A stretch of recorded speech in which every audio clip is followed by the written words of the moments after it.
Alright gang, you may have seen videos of this Dune buggy before, but this is my vintage Balboa. You can call them a Lido or a Lobo based on some little configuration changes. This is one that I salvaged. The body was pretty trashed. The chassis was rusted into pieces, and I took a 68 bug chassis, shortened it 14.5 inches or whatever it was to match the chassis that was under it, and then of course we did the body work and painted it at the shop. With that, when I built the car, I had put in the gas tank that came in the 68 bug, not realizing that it was in poor shape. So I'm gonna have to take the tank out, and get the tank out, got to take the whole nose assembly off. To take the nose assembly off, you got to pull the steering wheel or steering column and get it out of the way, and then probably separate all the wiring again. So I haven't been looking forward to this, but I can't drive it without fuel, obviously. So I'm going to take that apart, and I put it together so I know what's holding it together. And there's a series of screws. You can see one there, but there's a shiny one there that hold this nose assembly on. That'll be the easy part. But once I get the tank out, and the tank, when they built these cars, if they use a factory tank, they kind of abused them to make them fit. And so I replicated that abuse on that tank, and I'll probably have to replicate it on that tank. The challenge is that the filler neck isn't supposed to be there. It's supposed to be over in that corner based on the original VW design. So you have to relocate the neck, and then it doesn't fit well. I think it's in this area here. So the corners had to get bashed down so it would clear the hood. So I have a new tank, and when I get it all built, I'm going to put a fuel tank sealer in it from Pour 15 and go through that, and hopefully that'll take care of this, and I'll be driving this once again. This is a fun little car to drive, and I know my youngest son especially wants to drive it, but I also need to get it together so my oldest son can use it in his wedding. Well, I got the radio out, the gauge cluster bezel off, and that allowed me to get to the two screws that hold the speedometer cluster in place. The headlight switch just has a bezel ring. Just has a bezel ring that holds it in. And this is my horn switch, which I had mounted underneath here.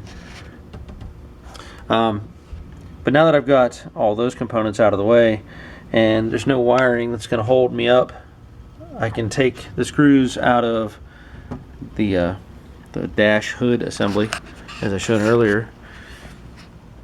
They're up in there, and should be able to lift that off and get access to the gas tank.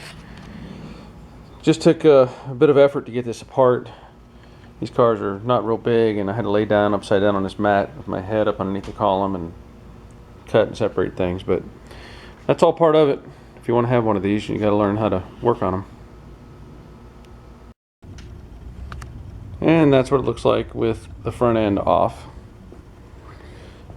There's my new tank, and I've just noticed that it's slightly different than what I had. And you can look at this tank, and this is where I did this myself back when I put this in, because I replicated what they had done on the tank that was in the Dune buggy.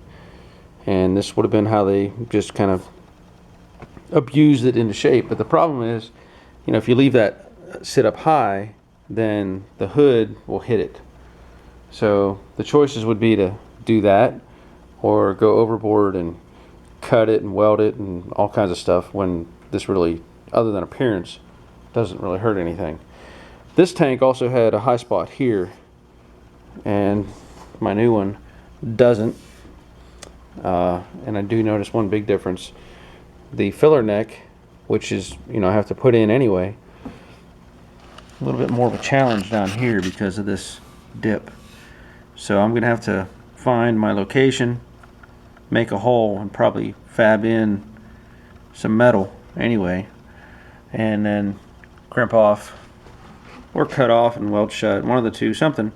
This old filler neck opening and this overflow, or that was also part of the filler. So to me the hard part's over, getting it apart. Well, I say that, but it's going to be hard putting it back together too. So I'll take care of that tank and get it in the car and go from there. Alright, so I've pulled out the old tank, obviously, and I've compared it to the new tank. And as you can see, the fuel indicator mount is centered on the same location as the filler neck. And what I've done is I've measured off the center, let's say, left to right, and off of this opening here, and that puts that opening right here in the middle. That wasn't going to work. I marked it and I just didn't like it because I would have a hard time making something fit with that contour. So I had a piece of leftover metal, which was actually from another one of those, the driver's side inner fender for the 68 GMC that I have, and that's a piece that had a nice subtle curve to it, and so I used it, and that's what I'm going to use to block off this this opening. Now I'll weld that in. That'll be good and solid. The other thing is I've got this opening back here, and I'll have to make a filler piece for that as well.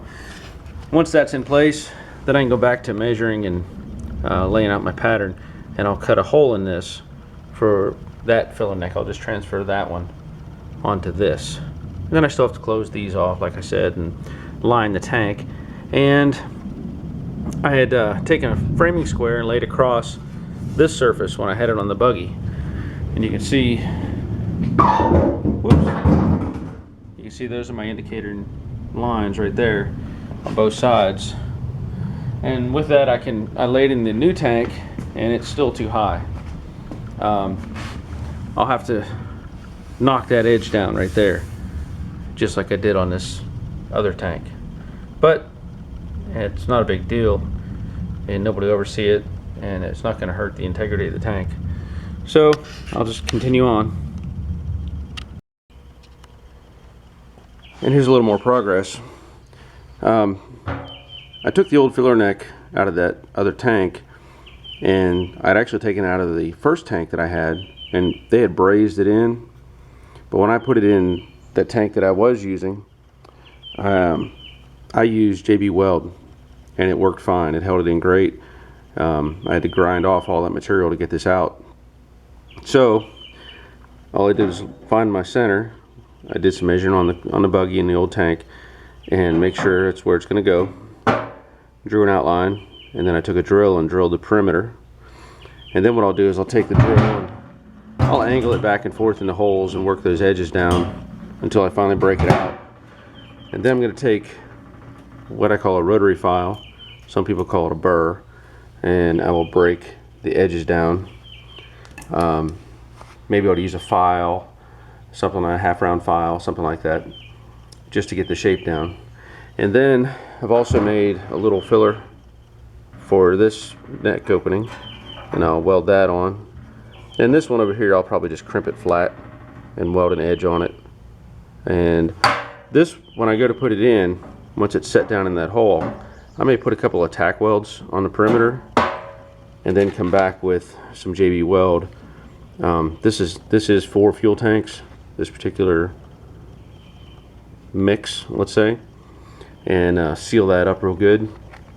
And I may even put some around here as well. Now, people say don't weld on fuel tanks, and that's a good point. You shouldn't weld on fuel tanks, but until this has fuel in it, it's just a vessel. It's never had fuel in it before, so there's no issue with welding on this thing. Other than that, I'll have to knock that edge down like I said before, and I'll do a mock-up and go from there. Making good progress though. And there's the end result. Nice clean hole, good fitment of the neck, and again I'll tack it in and then seal it up with a JB. And of course I am going to line this tank, but that's you know, the JB is going to fill up in these little gaps. And there's some tack welds on the neck, cover plate, and then I crimped this off and just welded it shut. And now I'm going to take some of the steel stick JB weld, and I don't know if you've used this before, but if you look, there's a little aluminum tab on the end here.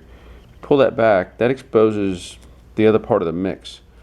And what you end up doing is cutting off what you think you may use, peel the plastic off, and then work it together until it becomes mixed thoroughly, and then you can apply it to wherever you want to put it.